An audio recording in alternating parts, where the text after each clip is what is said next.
The following is a 5 for 2 production.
Welcome to episode W.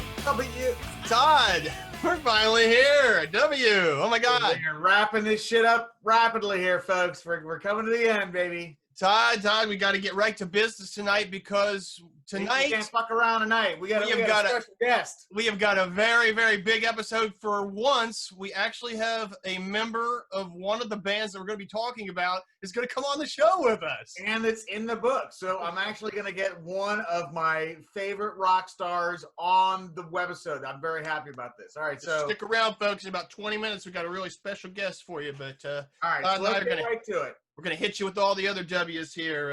Let's get rid of the random W's that don't even. We can just mention them and move on. Well, I have one that doesn't count. You know, we've talked about the shows that you saw with your dad growing up that didn't count. Right. And I've mentioned this one before, but it just bears to mention. One of the shows I saw when I was a kid at Camden Park was Porter Wagoner, and that's awesome. Well, yeah, but, you know, I was a little kid, I was bored, I was like, I want to go ride the ride, you know, so now I wish, you know, I would, Dad, are we done yet? But I can say I saw him, so, anyway. Well, that's a very cool memory for you and your father, so God bless your dad, buddy. And it's a little bit of foreshadowing, because I got another cool memory with my dad coming up here in a little while. All right. Okay. What you got for me? I'm going to go from the bottom to the top, because the bottom doesn't matter. Wolf Mother, who gives a shit? I got them on my list too.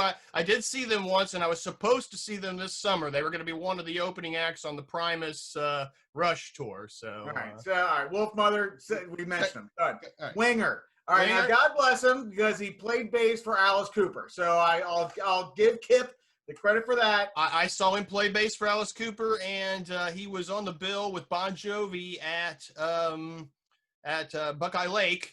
And that I've talked about this in the Smithereens when we talked about them. Poor Smithereens, they had to go on after Winger, but before Cinderella. So I don't know who, set that line up. That combo. But so that's Winger.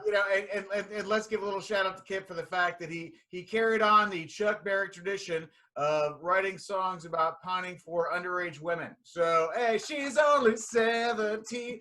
Back when pedophilia was okay. All right, so speaking of shitty metal bands, Whitesnake, that motherfucker. Hey, now we've told. I told my best Whitesnake story in our Motley Crue episode, where my brother actually got arrested while Whitesnake were singing "Here I Go Again" on my own. So we can't beat that. And then you told you told your best Whitesnake hatred story. Yeah. So we can move on. When we talked about Triumph. So no need. Let's give a positive shout out to a band that we have both seen and both know personally, thanks to the love of the Drive-By Truckers, the Wigs. Yes. So a fellow Athens band. Now, I'm not sure. Now, are the Wigs still performing, or? I honestly don't know. I haven't heard much from them recently, but I'm pretty sure that Parker is doing a solo thing, and Julian is fucking playing drums for everybody. So God bless Julian Dorio. He's one of the sweetest motherfuckers in rock and roll, and one of the coolest drummers besides our upcoming guest. So I'll give you a little teaser on that. Cheers, them. Great. All right, now we already mentioned the replacements, so I don't need to mention that I saw Paul Westerberg solo, but I did. I didn't even remember really. Weezer. Never saw Weezer. It was one of those bands that Catherine dragged me to. Go ahead. I was just gonna say that was one of those date night kind of things where I would never have gone to see Weezer had not there been some vagina involved later in the evening. So. Now, Todd, you hit me with Whitesnake so fast. I actually had a little grouping here of white bands, and I'm not talking about anything, not white power or anything. We're not talking about Trump supporters. Anyway, our white section, I also have White Lion. I mentioned the callback to our very first episode. I saw them open for AC/DC in 1988. White Zombie? And White Zombie. That was going to be what I mentioned. Now, I've seen White Zombie and Rob Zombie quite a few times. So I've seen White Zombie too. I don't have them on my list. I gotta make a change on that. I've seen them. I've seen them at the Newport, where their opening act was Monster Magnet. We talked about them. White Lion, White Zombie. What else we got? I had some White Zombie mentions here. Saw them with the Ramones at. I saw them with Allison Clutch. Nice. Yes. On a Halloween gig in Maryland. Todd, you'll appreciate this. One of the best White Zombie shows I saw was when they came to Arizona, the Battle of the Gargantuan tour with Pantera, and we took a few mushrooms, and I thought Satan was going to come up out of the ground during the White Zombie concert and swallow me whole. So I was. Well, then again, I believe there was a time when we had some hallucinogens, and I convinced you that I was Satan. So then again, you're easily manipulated as a Catholic, Kevin. Yes, I understand. So anyway, but yeah, I was scared at the White Zombie concert in Phoenix, Arizona. So all right, now we got to throw another shitty metal band, and God bless Janie Lane, Warrant. I throw Warrant in there. I never saw Warrant with Janie, but what? I never saw Warrant with Janie. I really back then I was like I probably would have avoided a Warrant. Poison in 1989 at some point. I saw Poison over Rat. We talked about that. But what I wanted to talk about, I have seen Warrant since Janie passed away. I saw him last year, as a matter of fact, the night before Blue Oyster Cult. But what I wanted to, I don't know if you remember this. We've talked about AC/DC Cult Night on here before. Yeah. Do you remember when Warrant played the Alrosa and then they came to AC/DC Cult Night after the show? No. They thought the concept of bucket beer was the greatest thing they ever seen. So they kept buying the buckets, and Janie Lane's like, hey guys, come over and have some of our beer. We're like, dude, we do this every week and this isn't special. You only need one bucket, dude. It's not, I realize they're only $5, but you only need one of them for about 4 people. So, So, yeah, but I have seen them recently with Open for Whitesnake, as a matter of fact, tying it all in together again. And also saw them last week at another venue that we've talked about many times here on the show, the Obet Zucchini Fest. So they didn't quite draw the crowd that Ted Nugent or Bret Michaels did. All right, so Wasp. Todd, have you seen Wasp? I have not, although, being the Alice Cooper fan that I am, I was well aware of them early on. Anybody who ties a woman up onto a stake on stage and throws live meat out is all my kind of thing. That's, I'm down for that. I did see Wasp back in the day. They opened for my first Kiss concert, and they had their own heads up on pikes behind them. Pretty cool. And then I also saw them. We've talked about. It was the Last Command tour. Yeah. Yep. I remember that picture on the album. And then I talked about Mine in Texas. That was a great song. Yes. That was actually that's probably my favorite Wasp album, quite honestly. But then I also saw them headline at the Newport, and they had the misfortune of having Slayer opening for them on the Rain and Blood tour. It just the crowd wasn't, they weren't very excited. That's like seeing Clutch before the drive-by truckers. That's just not going to work.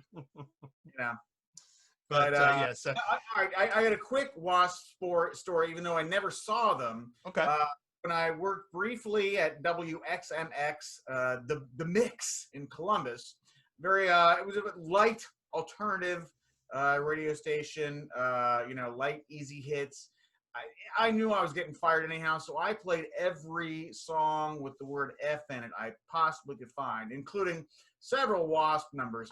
So, so I just want to shout out to Wasp for giving me the ability to play a song with the F word on the radio. So thank you, Wasp. Right.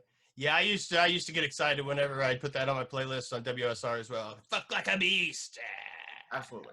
So, all right, I got two stories, Okay. and then I'm ready for the guest whenever you are. Okay, well, let me go down my other. I've got several more honorable mentions. Got a couple stories. We'll trade off on those. Another, you call them a shitty metal band, but great band out of Sweden called Witchcraft. That's another Woody show. Good band. Their singer, he was very adept at picking up the ladies here in town with using his accent. Hey, it's funny. Anyway, dude knew how to pull in some poontang. I'm going to give him some credit there. We talked about Wrathchild America, our old buddy Brad Divins. So First time I ever tripped was at the Wrathchild America show at the Newport. I think it was with you, actually. Probably Pantera, when they played with Pantera. Or it might have been one. I don't think I saw them with Pantera. Oh, okay. Well, they did come to Newport. They did headline the Newport once, and there were about 25 people there. It was crazy. It turned into just like that was the night. They started playing like every cover song they knew and everything. They're just like, well, we're just going to take this back to our bar days, everybody. Again, I want to give a shout out to another metal band that I had the fortune of opening for, a real Sabbathy heavy band out of Virginia called Windhand. That was cool. Dude, the cops got called like 3 times during their set because the venue that was this little bar and there were apartments above the bar. And they were just fucking, when the bass player shows up, when the bass player shows up with 2 full Ampeg stacks behind him, you know it's going to be a loud show. But also mention Warlock, Doro Pesh. She's looking very good these days, hanging in there. Sounds like who? German hottie. Widowmaker, Dee Snider's solo band. Saw them once out at the Foundation Forum in L.A.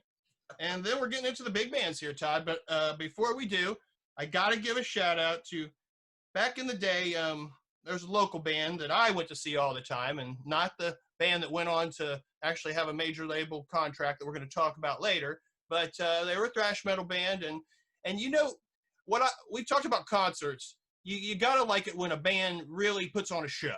You know, they're just like, you're not just showing up at their show and they're just coming out playing the songs or whatever, go buy some beer. They actually take the time to set up a stage, and you set up the gear nice, and maybe have a few accoutrements on stage, and even gone as far as the first show I saw by my favorite old thrash metal band in town, Wicked. They had these cool tickets that they made there. So shout out to those guys, all still really good friends, Wes and Gil and Chili and Jesse.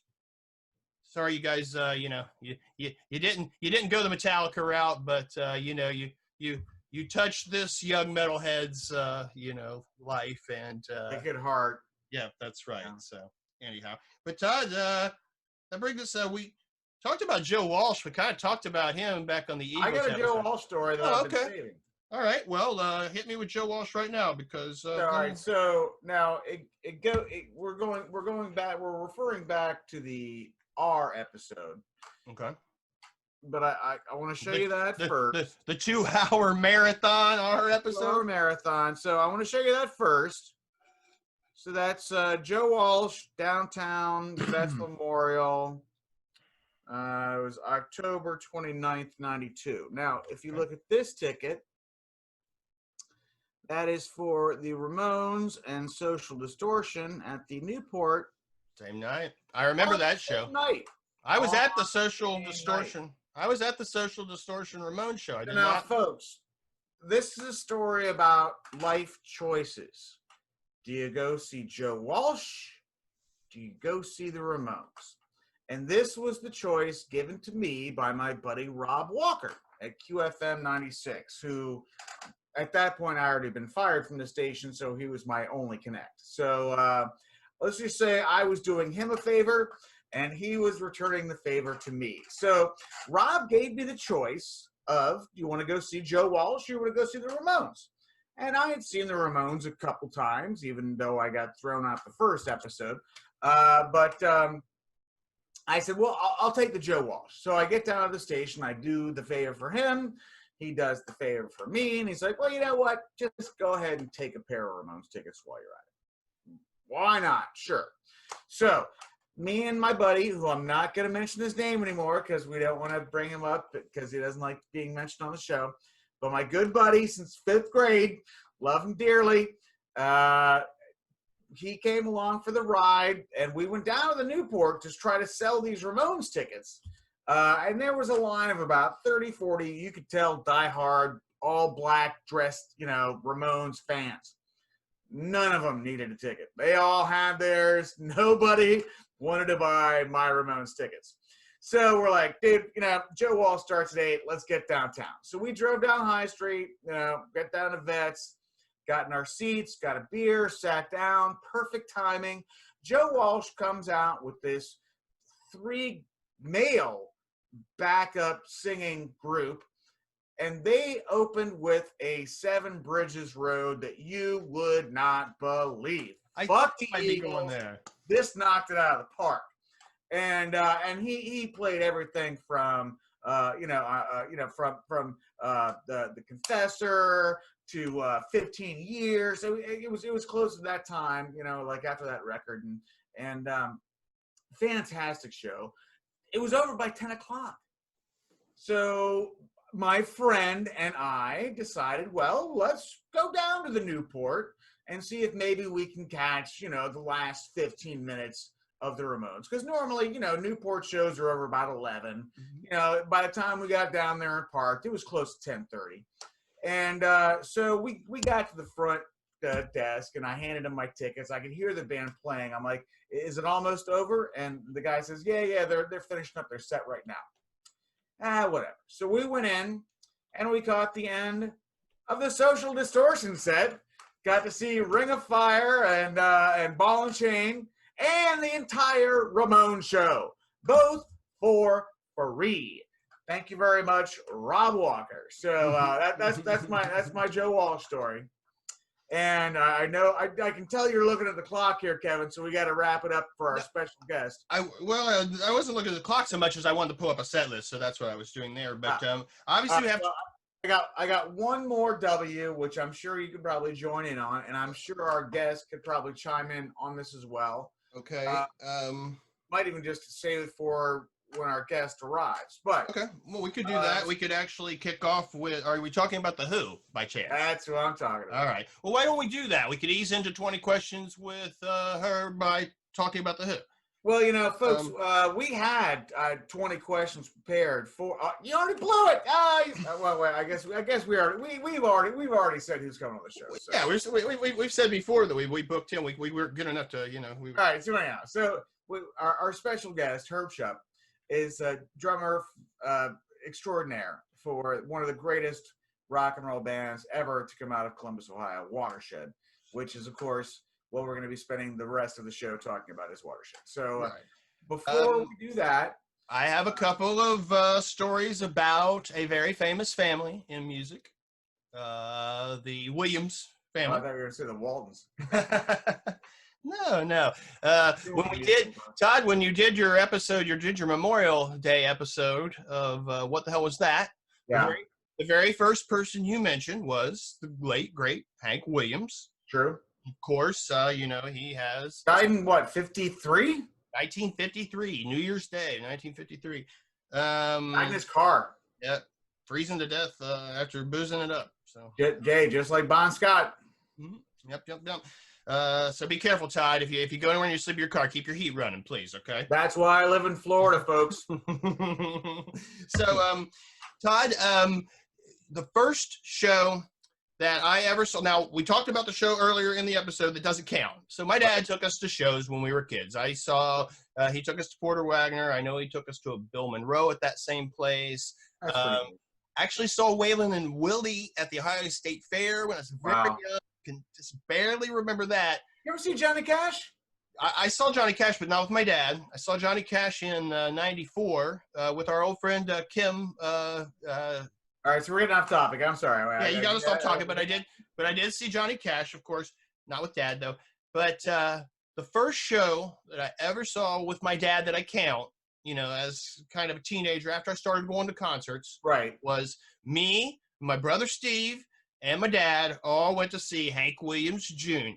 at the Charleston Civic Center. Now, of course, I left Dad and Steve sitting in the seats and did what I did at, Charleston concerts. I rushed the stage.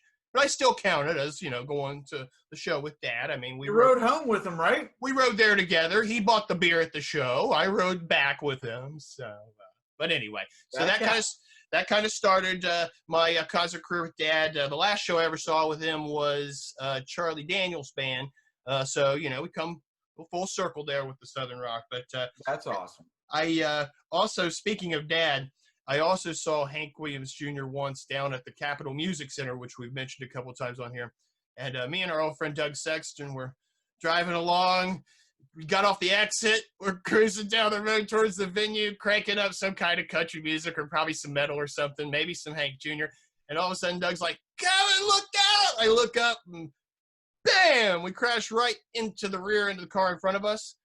All the people in the car, Todd, turn around and look at us and take off.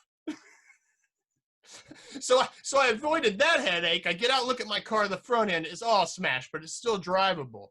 So we go to the show, and God bless. I lied to my dad. I did. Well, your car probably looked like everyone else's in the parking lot that night, so don't worry about it. Todd, God bless him. I lied to my dad. I did confess to him years later, but at the time I told him that someone had backed into me in the parking lot. Man, they just crashed right into me, and then they took off at 70 miles an hour. It was amazing. They were going like crazy. So anyway, so those are my good memories about Hank Williams Jr. And all right. Hank Williams III, I just want to mention because I've kind of seen him in all of his various facets of music. We talked about on Leonard Skinner how me and Mindy actually saw him when he was 16. He came out and played drums with Hank. Right. Well, since he's become an adult, I've seen him do the whole I saw him a Super Joint Ritual play, bass. I've seen him do the country thing. His concerts, Todd, he's on stage himself for 4 hours, and the band just rotates behind him. He comes out, he starts out with his country stuff so that, those people can leave if they want. He's very polite. And then he kind of gets... all y'all folks go home now. Exactly. He kind of gets into the more hellbilly stuff, and then he ends it out with just the full-on blasting, cranked-up stoner metal where there's maybe only about 25 to 100 people that can really hang with. So really, you can just show up about 2/3 of the way through the show just to get to the good shit. Right, if that's your thing, and if you want to go to the country, hey, if you're there for the country stuff, you're going to get an early night. So yeah, go in and get a corn dog afterwards. You're good to go. All right, Todd. So I think that's going to do it. If we're going to save the guest, come on, man, let's go. We're going to save the Who for next. All right. 20 episodes. We finally got a guest coming. We're going to take a break, and we will be back with Herb from Watershed. Herbie! Stick around. Bring it on. Watershed. All right, we'll be back. Welcome back to Ticket Stubs, episode W, motherfuckers. And we actually have a guest, another guest, Tom. This night, guys. We got Herb Schupp from Watershed. Good evening. Herb, we want to thank you for joining us. We've joked all along here about whether we could possibly get one of the members of the bands that we're talking about on here on the show, and you've made our dream come true. So thank you. Thank you very much, Herb. We appreciate it, buddy. Anytime. Now, Herb, we already done about half a show here before you joined us, and we were talking about some other W bands, and we left one off before we get to Watershed, and that was The Who. So I'm sure we're all Who fans here. Indeed. Have you ever seen The Who? I have never seen The Who. Oh, you poor thing. Really? Yeah, never seen it. I find that surprising, Herb. Yeah, I know it. Shame on me. That's why you were thrown out of Watershed the first time, right? Colin said, "What? We've got a drummer that's never seen the Who. We can't, Kevin, let's not make up false history about the band. I know, absolutely. No, we will not. If you've seen Herb's wife, you know damn well why he left the band. So, Okay, well, my Who story that I want to tell real quick is about my first Who concert. It was the Tommy, the 1989 Tommy tour, and we went to Cleveland, the old Municipal Stadium, and who did you go with? I had a big group of people. My friend Jamie come up from my hometown. Another friend of mine who I always thought you reminded me of, Todd, a guy named Jeff Weems. It might have been one of the reasons that we became friends so quickly. I was like, he looks like a cool guy. I know already.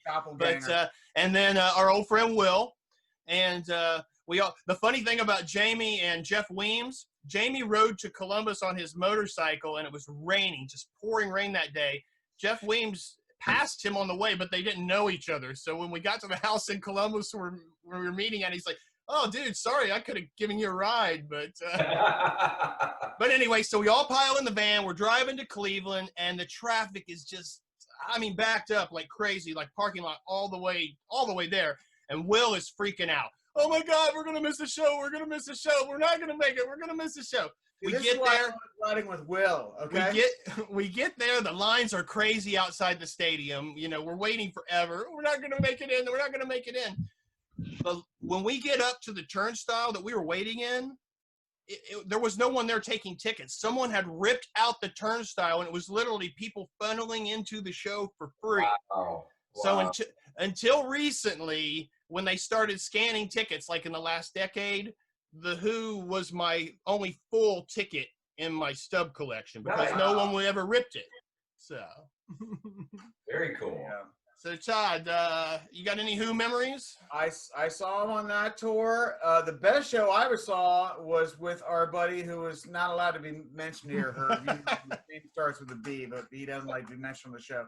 So me and B went up to Cleveland and saw the Who in 2000. This was before Ox died, and they did not have the 20 backup singers and extra musicians. It was just the band, and they had Rabbit on keyboards, who used to play with Alice Cooper. And it was one of the most amazing Who shows I have ever seen. I missed seeing this, but Bram swears that he saw Pete Townsend walk off stage, throw up, and come right back on and finish the song. So, that's rock and roll, folks. So, All right, let's get right to the guest. Come on, we haven't talked to Herb yet. Herb, we have talked about Watershed so much on this show, as you can probably imagine, because you know how much Todd and I, love your band. So yeah, we're. Herb, all right. Let's. I'm gonna change up the set list on the questions here. Okay. When was the first time you remember meeting either Kevin or I? Oh gosh, the first time I think was it at a show with you, Todd? You were working for the radio station, the Ohio State University radio station, and WOSR. I can't recall exactly when it was, but I do. I remember those first couple encounters. I just can't recall where they were. Well, we were drinking a lot, Herb, so that's okay, buddy. It's the first show I remember Todd dragging me to see, he's like, "You got to see this band. You got to see this band." I'm like, "Okay, I'll go already," and it was Ruby's in the Basement. So if you could remember some of those shows, that's where I came on board. Wow. So the first time I saw Watershed, you guys were playing a benefit for WOSR. This was around April of 1989, right after you had changed your name to Watershed. Yep. And you were playing the Ohio Union with a couple other bands. And I was the MC the night because I was the program director. And dude, you were the only band that I could have cared about. Everyone else was like, a bunch of jackoffs. Was it in the big room? It wasn't the Connells, was it? No. It might have been the Connells. I don't know. I don't think so, because it was a whole bunch of local bands. Yeah. Okay. Yep. I remember. And so I remember just meeting you guys and saying, "All right, what can I do to help?" And I remember Colin coming on my show the next week. Not that anyone listened to WOSR, but at the time I was interning at QFM, so I thought, hey, maybe I get these guys on a real radio station. Now, Yeah. But God bless you, Herbie. So all right. So let's get to the questions here. Okay. What was your first concert, Herb? My very first concert was Billy Squire, Emotions in Motion tour at the Ohio Center. Okay. I begged and pleaded with my mom and dad. They finally let me go. I went with a buddy of mine, and the only way we could go is if his brother, chaperone was with us. So we, like my sister Minnie. we were in this, I think it was 7th or 8th grade. But yeah, we had, we were up in the rafters in the back, but it was amazing. It was my first show. I remember getting my first, concert T-shirt and going to school the next day, all proud and stuff. So yeah, it was awesome. Do you still have the shirt, Herb? I do not. Okay. Kevin, what's the next question? Who were your here's like the cheesy question you always ask, musicians when you have on. Who were your early influences on drums? Oh, gosh, The Who, you got Keith Moon, obviously, Kenny Jones, who took over after poor Keith passed, but Cheap Trick was a big influence. So Bunny Carlos was a big influence. My all-time favorite still is, even though his playing doesn't really match any of mine. Stuart Copeland of the Police is just one of my. I just love his stuff. Nice. Todd actually talked about in our C episode how one of his favorite backstage memories was watching you talk drums with Bunny Carlos. So is that the night they came to the library bar? Yeah. We might as well ask that story. Yeah, we'll go ahead and jump to that. Yeah, that question. What happened, Herb? How the hell did you guys get Cheap Trick to come to the library bar? I had no idea to this day. I just, we opened up for them at the Newport, and we were all buddy with them. Obviously big fans, and,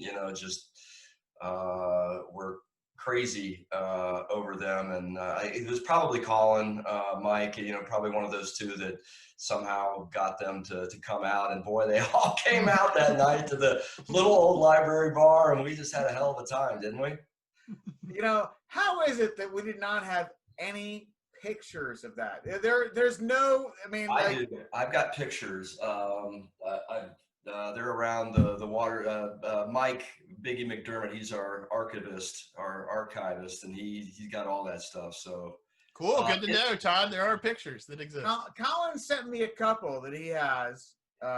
In that fold-out of the new album, aren't there a couple pictures from that? There might be, Herb, but my vision's so bad at this age, buddy, I needed to get the goddamn micro glass out to look at that. I've got it right here. I might research it as we go on. What, Herb, what was the band's first gig, or the first, gig that you can remember? And then there's a part 2 of this.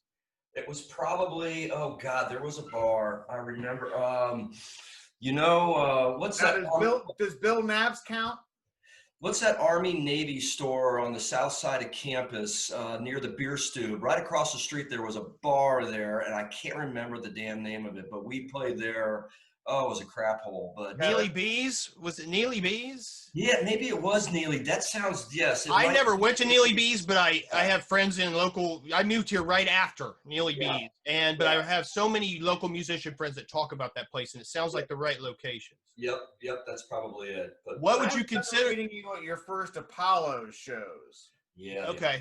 Yeah. When you guys first started playing Apollos. Everybody played Apollos or Sandros back in the day. Yeah, exactly. That was very early on. And as a matter of fact, I remember the first night that Andy Heineman was allowed to touch the guitar strings and tune up your guitars as a roadie. I was there that night. Watershed history. What would you consider? Add Hyman on this call too, because I guarantee Hyman's actually told me a little bit of that Cheap Trick story that you may not know, Herb. Yeah. So I think there was an extra reason why Cheap Trick went to the library that night. Oh, okay. It had nothing to do with hanging out with us. So that makes complete sense. That's all right. Well, I'll go ahead and leave that there. All right, but Kevin, what's all right? So the second part of that would be: do you have a memory of your worst gig?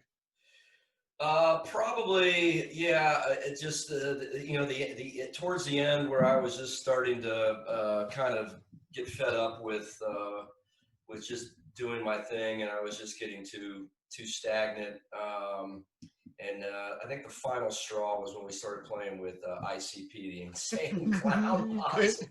we were going to get to that a little later, but let's go ahead and bring that shit up now. So, all right. That's probably the worst. Those were probably the worst gigs. Okay. So, all right. How in the hell did you guys get on a tour with ICP? You know, someone knew. I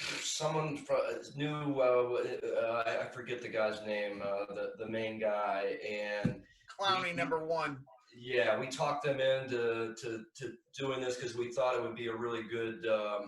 We thought it would be an interesting platform, you know, that maybe rock would fit into this, but we were dead wrong.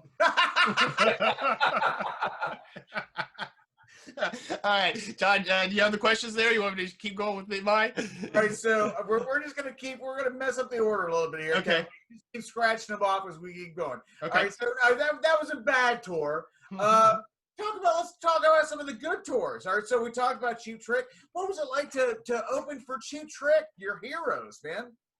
Gosh, I mean, every single one of those members are just amazing musicians and songwriters, and just so well crafted. I mean, you know, you learn a lot, and you know, we just soaked it all in. But man, amazing playing with those guys. Really great guys. Got to hang out quite a bit after some of the shows, and just, you know, super guys. And well, obviously they took a liking to you to let you open for them more than one or two or three occasions. So yeah. And to this day, I mean, we, you know, it's they know who we are. I mean, we taunt our love for them, or we talk about our love for them quite a bit. So, okay, well, this kind of goes along with that then. How did what are your memories, and how did Watershed get signed to Epic Records? How did that all come about? Okay, so great story. So we, you know, obviously we were starting to, you know, we'd been playing live, just really getting out there, really going for it. This was what we wanted to do. And we were shopping our stuff to any radio or any record company we could that would listen, or any contacts we had. And sure enough, there was a girl that we went to high school with, Amy Yates, and she was an actress, and she went out to New York, and she was dating a guy that worked for Jim Steinman. And lucky us, we were good friends. She got our tape into his hands, and you know, that's the rest of the story's there. So we started going out there for some shows and some and we got you know, he was able to get out to his buddies at Epic. And now, what was Jim Steinman's manager's name again? Oh, Don. Yeah, Don. That's right, Don. And I can't remember Don's last name. Hedlinger, or what is it? Hedlinger? I don't know. I'll have to look on the back of the Twister CD. I just remember being in his apartment the night you guys signed. And, yeah. We used to stay over all the time. Yeah. Well, then this goes right along with that. Then describe recording at the Power Station and living in New York City. Oh gosh, probably the greatest time in my life was that, you know, that period. So I'm sure your wife and kids will be glad to know that. You meant the greatest time of your life before you got married and had kids. That's exactly right. Anyway, we got signed, and you know, of course, we wanted to get started recording the album right away. So it was decided we would do it in New York. We do it. Jim was gonna man the helm, be the executive producer, bring in his producer engineers on this. And you know, we were able to get an apartment right there. I think it was 51st and 8th. I remember. I still, every time I go to New York City, I walk by there. I would take my wife by there, and last time the kids were there, we walked by there. But and we would just we would go in the evening, and we would probably 3 or 4 o'clock in the afternoon, and we would work till 3 or 4 in the morning, come home, sleep till the afternoon. It was just amazing. We met.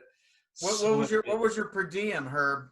I don't even remember. I mean, it was enough to have spaghetti every night and a couple cases of beer laying around all the time. All right, so that leads into the other question. how much of your advance for the record deal went to paying for sushi and weed for Jim Steinman? Probably quite a bit. I remember one night. I mean, Jim was extremely eccentric and very eccentric, and he was big into wine, big into food. I remember he took us all out to a very well known, very nice restaurant in New York called Gotham, and we all sat down, and the waiter came over, and Jim was like, "I want 2 of the first page, and just bring the whole second page over when after the appetizers come out." And it was just bottles and bottles of wine. It was an amazing night. Now, so Herb, here's my question. I love Biggie. I don't doubt his ability as a road manager whatsoever. But at some point, someone should have said, "Who's paying for this shit?" Did anyone ask? Is this coming out of our end, or is this just a write-off for somebody? Hindsight's 2020. I mean, we of course now we realize what fools we were, but it was fun while it lasted. We spent a lot of money on the album, but we're very conservative guys. I mean, we never got a bus, we never, got the high ticket items. We saved our money as best we could. So we did everything on the cheap. We got one hotel room. We'd all sleep in one hotel room. We stayed in the van.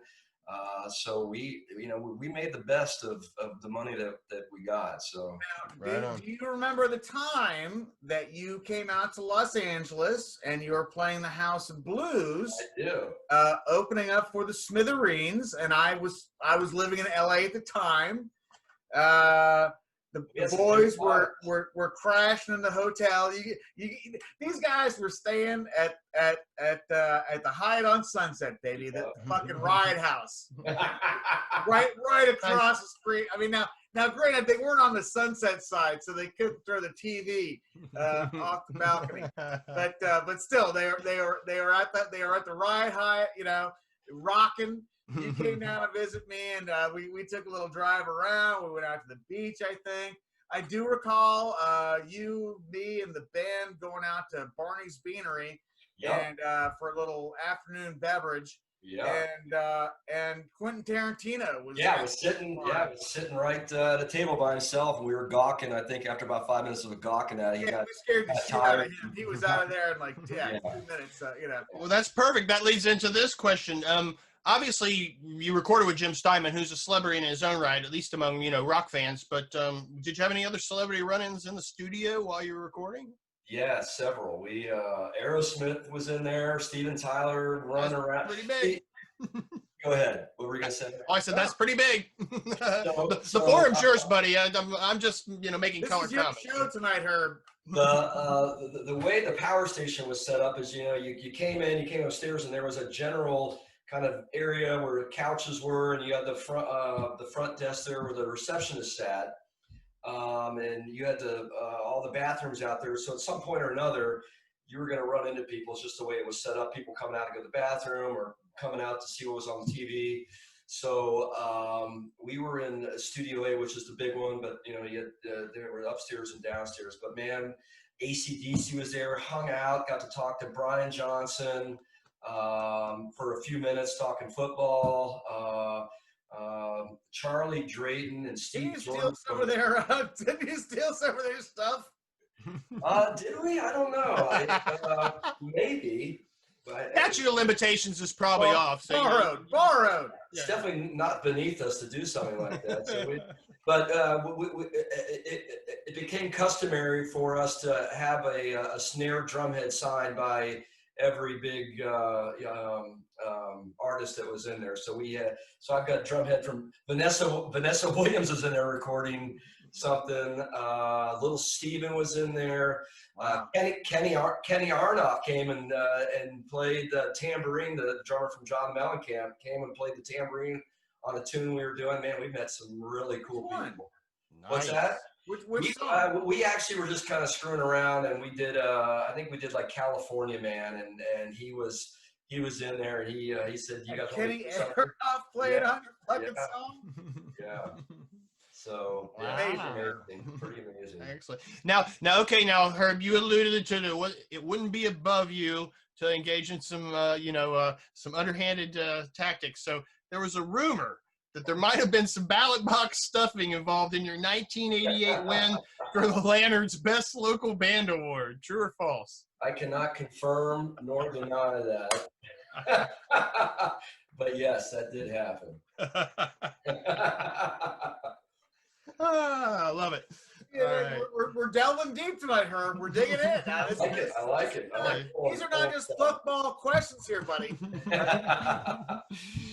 Okay, the original name of the band was The Wire. In the beginning of 1989, you changed it to Watershed. What are your memories about that, and who and how did you choose the new name? So we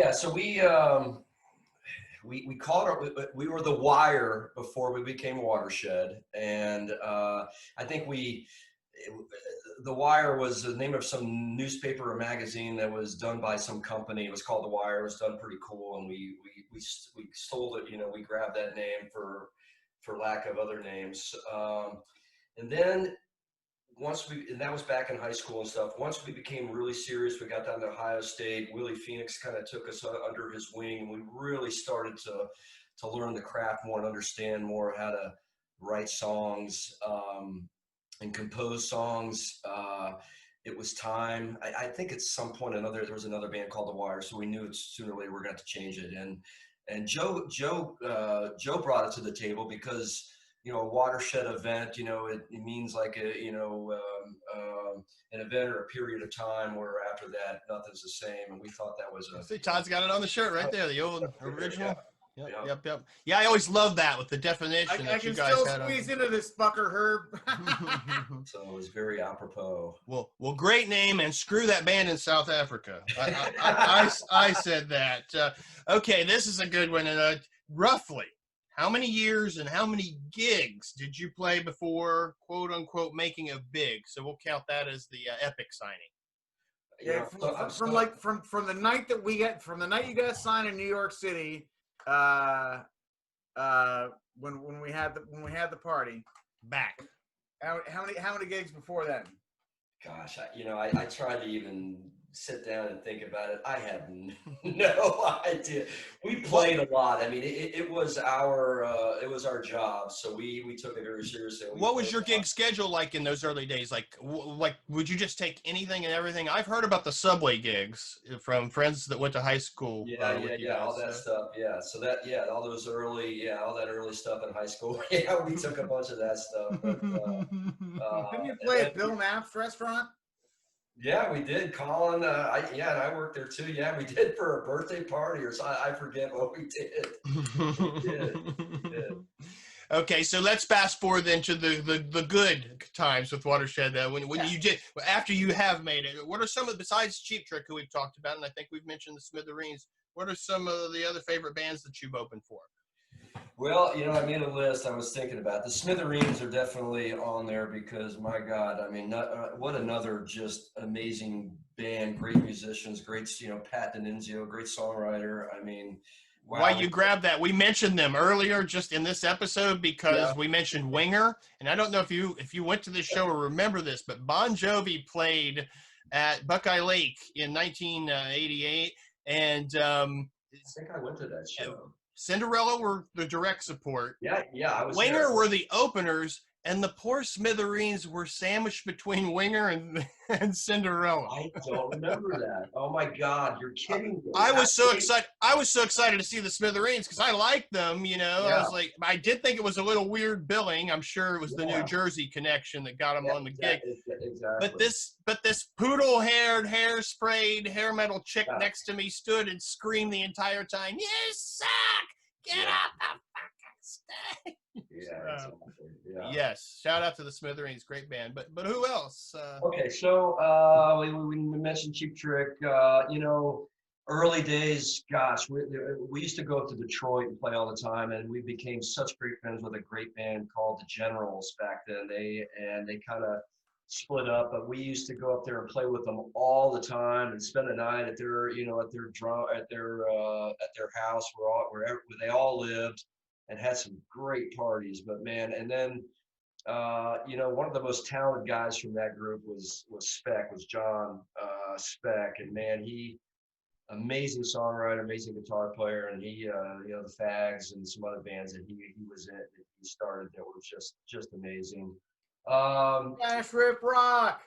Dash Rip Rock, I was getting to them. We toured with them relentlessly. We really played in the South a lot. We seemed to have good reception in the South in towns like Columbia, South Carolina, and Atlanta and stuff like that. So we toured a lot, became real good friends with Dash Rip Rock, and we would follow them for weeks at a time on their tours down there. And we had some great times with them as well. Those are some crazy motherfuckers here. Another band, Todd was talking about his days at OSU at the Student Center. I remember a show we did right after we brought on a keyboard player to try. That's the time when we were trying to fill in some. Remember the keyboard player, Aaron? I do. We were trying to fill some holes musically in the band, and oh god, that was an interesting. It didn't go well. But we opened for the Connells, and to this day, I had no idea who they were, but to this day, they're still one of my favorite bands. Love them. If you don't know who they are, start listening. Another band we played with and we got to know and to hook up with that comes to mind is a band from Austin, Texas called the Highwaymen. They had to change their name because of the actual Highwaymen. Yeah, when you got Willie and Johnny Cash against money against you, you're screwed. Yeah, that's a hard rap to beat. We're taking your name, boys. Yeah. Those came to mind when I was going through all this stuff. So All right, we both.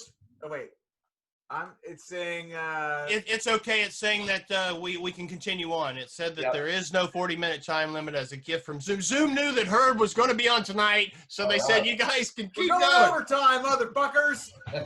So Herb, one of the great things about Watershed is you guys aren't just a band. We're not just talking about like your past history and stuff. You guys are still an active band, and you actually have a new record out. We do. So we're going to give you a chance to kind of plug this and tell us about the recording of it. We've reminisced enough about the past, Herb. When's the next fucking Watershed show? Let's go.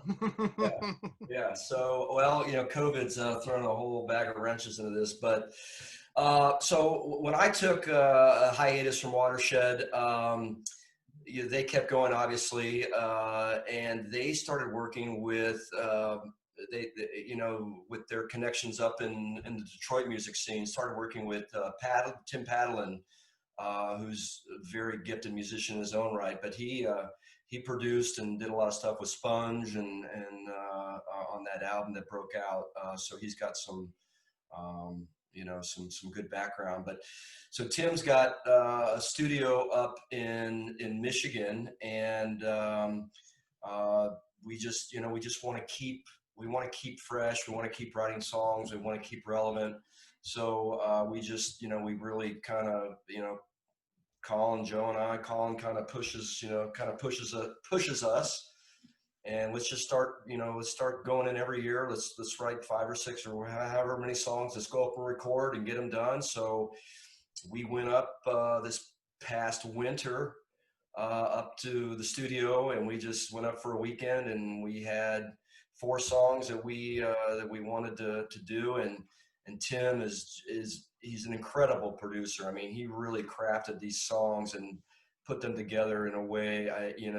I'm so proud of this new stuff. I think sounds awesome. I think it's our best stuff. It sounds awesome. Who is doing the majority of the writing as far as lyrics and music? Is it still kind of Colin more with the music, Joe more with the lyrics, depending on which song, or how's that working? Colin and Joe both write. They've got the song in their head when they bring it, before all of us. So they've got an idea how it wants to go, kind of the beat in their head and all that, and then we just take it from there. And Tim was there to help out to really, craft these songs into some pretty cool stuff. Sweet. So, all right, now we're all the same age here, buddy, and as friends of over almost 30 years, how does it feel at this point? How does it feel at this point to still be out there making music and you know, and still putting things out there into the world, and hopefully when all this is all said and done, go out and play in front of some people again and have some fun. Yeah, I mean, I love it. I mean, it's an amazing outlet. I'm so glad that we still have it. That Joe, Colin, and I are still very close. Let's not forget Rick Kinzinger, who who plays, you know, with who's now, you know, plays with Watershed as well. Who's a very gifted musician and you know, just tech wizard on everything. He mastered the new stuff for Spotify, for the Spotify platform. So, but yeah, I don't know what I'd do without it. I mean, it really is a great outlet. We practice. You know, It keeps you from yelling at the wife and the cat, right? You know. yeah, So. Well, Todd and I are both very glad that you came back into the fold. I mean, you guys have now. There is no other Watershed besides you, Joe, and Colin. It's just, and I love Dave as much as everybody else. You know, Poochie, whatever. So, what are some of the plans for Watershed's future? Maybe some plans that you had before COVID put things on hold. Maybe some things you guys got on the back burner for when we can start getting out and about again. Yeah, so we're chomping at the bit. We had some gigs scheduled, obviously to coincide with the album release and stuff that obviously didn't happen. But we definitely want to get out and play. Colin and we just talked the other day. We want to, continue to write and get some stuff. Before this came out, we went down to South Carolina the year before or 2 years before, and we knocked out about 6 or 8 songs down there that we threw together there, and they're pretty cool. Can you get Stubs exclusive? Are we getting the scoop on this? I think you are. So what we're thinking about going and I want a demo tape. Looking at those again and seeing what we can do with that. Awesome, man. When concerts finally come back, who's the band you need to see? Yeah, that's a great question. God, I don't. I'm ashamed to say it, but I've never seen Bruce Springsteen. I don't know if he will tour. Me either. What? Me either. Yeah, so that really is a must. One of my, all-time favorite concerts of all time was AC/DC. Our first episode 1. Todd and I told the story of sneaking into the Nationwide Arena. Yeah. Stiff Upper Lip tour? That was the Axl DC tour. Yeah. What was it? The Axl DC tour Rose in 2016. Okay, that one. Yeah, I saw him back in 2001 at Nationwide. I think it was for the Stiff Upper Lip tour. It was just blew my mind. But I think I read some stuff they might be trying to get back out. I don't know. Of course, I'd like to see them, but gosh, I don't know. There's so many bands I want to see. Watershed should open for AC/DC. Yes, we got to work on that, man. That's bullshit. That has not happened. Yeah, get Colin on that cause. He managed to get. He got Cheap Trick in the Rock and Roll of Fame. Come on now. He got a street in Columbus named after Willie Phoenix. Surely we need to mention that too. God bless Willie Phoenix. Thank you. Yep. So Willie Phoenix way. So what are the? Really? So let's go back to the concert subject, since this is Ticket Stubs, as we start to wind everything down here. What is the best concert you've ever seen and the worst concert you've ever seen? So I probably spoke too soon, but AC/DC Stiff Upper Lip is up there. That was a great concert. We saw Aerosmith up at what's the outdoor arena up by Cleveland called? Blossom. God, that was a great show. I think that was right before Done with Mirrors came out, I want to say. Nice. God. That was the Back in the Saddle tour in '84. Yes, that's right. You were right. You guys are well versed in all this. We do our research. It's our job here, Herb. Come on now, we don't fuck around. We don't get paid much, but goddamn it, we take it seriously. Yeah, and then gosh, one of my favorite concerts ever was Rockin' a Hard Place, Aerosmith at the Ohio Center. Gosh, when they were, when Tyler was all fucked up, he was. How old were you? Like 10?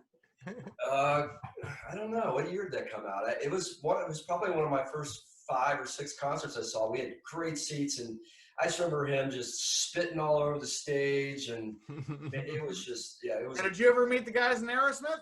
I met Steven Tyler at the studio. I can't recall if Joe Perry was there. I mean, they were there. I just don't. Steven was running around, acting kind of crazy. But yeah, we got to say hi and meet him. Nice. Awesome. But, so, Kevin, we had any more questions left, or can we get back to his family now? you had a question. Do you have any memories of any concerts that you've seen either with Todd? I know you've seen more concerts with Todd. You may have seen some with me and Todd, but yeah, actually, really great one. That when we were recording, in New York, Todd, big Grateful Dead fan. He got me to go out and see them. Where were the Meadowlands, or where did we? Meadowlands, yeah. Yeah, and I remember. Yep. Wasn't Bruce Hornsby playing keys that? Yep. Yeah, and that was my first behind the stage. And that was my first experience at the Grateful Dead show. I was just blown away, walking the parking lot, and then that was fun. I remember that. Did you ever see a Jimmy Buffett show with Todd? I have, yeah. Okay. A couple, right? Yeah, we've seen a couple together. Well, the one I was thinking of when I mentioned that was, all right, so we had a group of people from my high school crew in Pennsylvania. Yeah. And it started about 85, 86 and just grew and grew and grew. It went from 6 people in a van to 12 people in a van and 2 cars. And by 91, we had 2 fucking school buses. Yeah, that's right. So me and Herb and our mutual buddy Nick, and I think Dennis might have come out with us. Yeah, I think Dennis was there, yeah. And so shout out to Dennis. And so we had a good group. We had 2 school buses out to Meriwether Post to go see Jimmy Buffett. And we had a good time. We had a good time. That was a great time. And then again, Herb, we also saw Buffett at Polaris, and we have this on film on an old episode of What the Hell Was That? When we met Fred Riker. I was going to say, is this when Fred Riker was playing his guitar in the parking lot? Yes. Really? I don't recall that. Yes, indeed. And that was also the same episode we first had titties. So. For people not from Columbus who have no fucking idea who Fred Riker is, you probably have a cheesy car salesman in your town who does some stupid gimmick. Well, Fred Riker's gimmick was he was the guitar playing car salesman. Yes. All right. So. All right. Now, our last question here, since we are all Ohio State Buckeye fans, what is your prediction for our Buckeyes and national championship?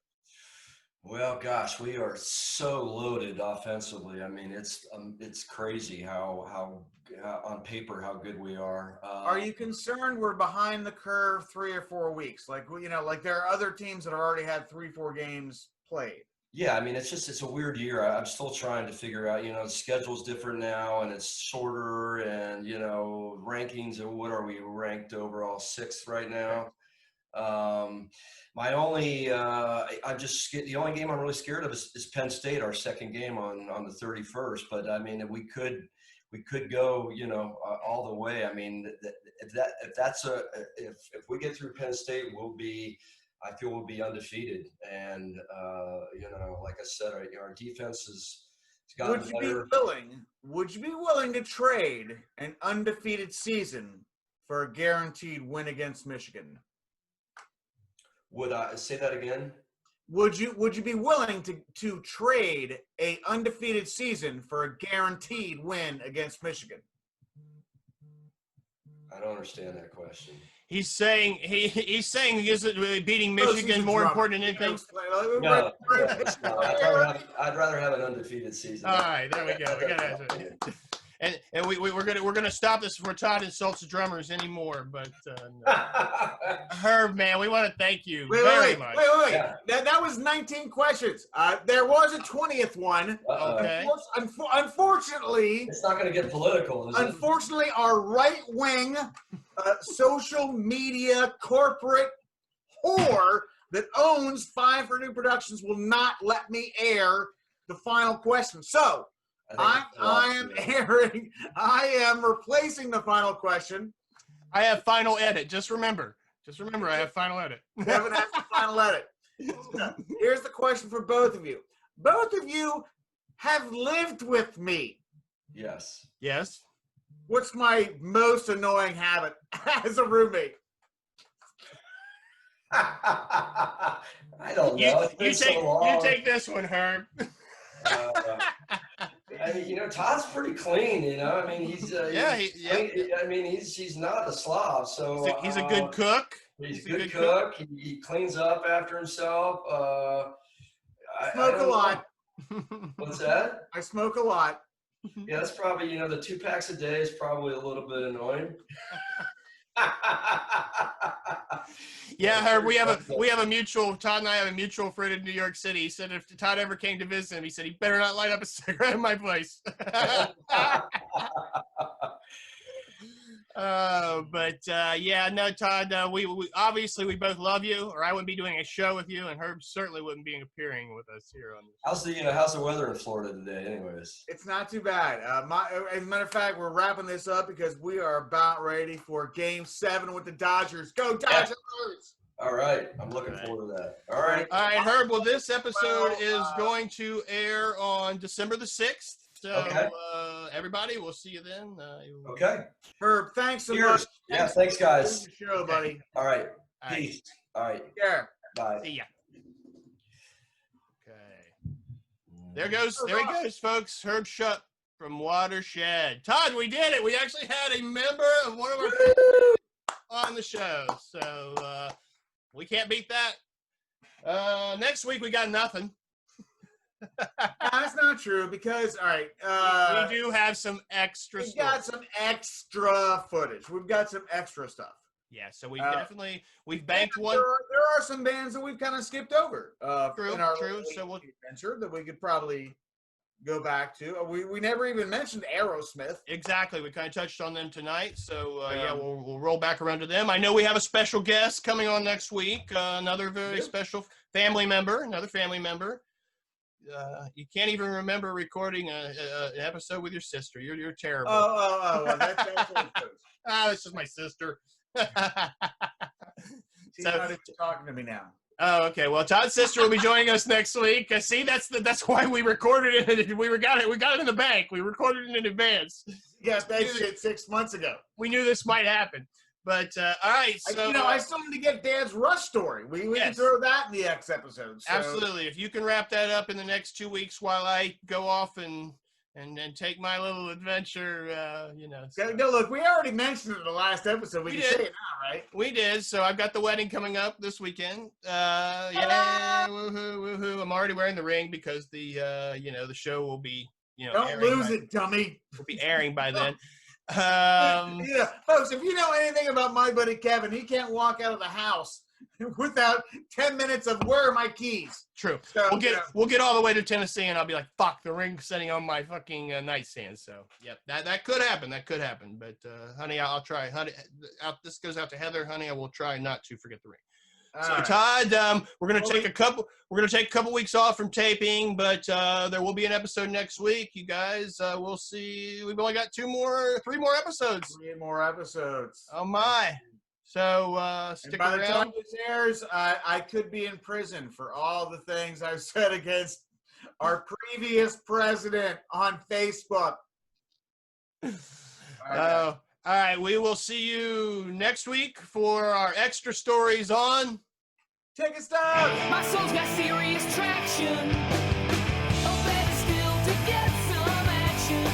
Your mother calls us misfits. It doesn't bother you one bit. You shouldn't care about her anyway. She's gotta let go one day. We wear all the latest clothes. We see all the coolest shows.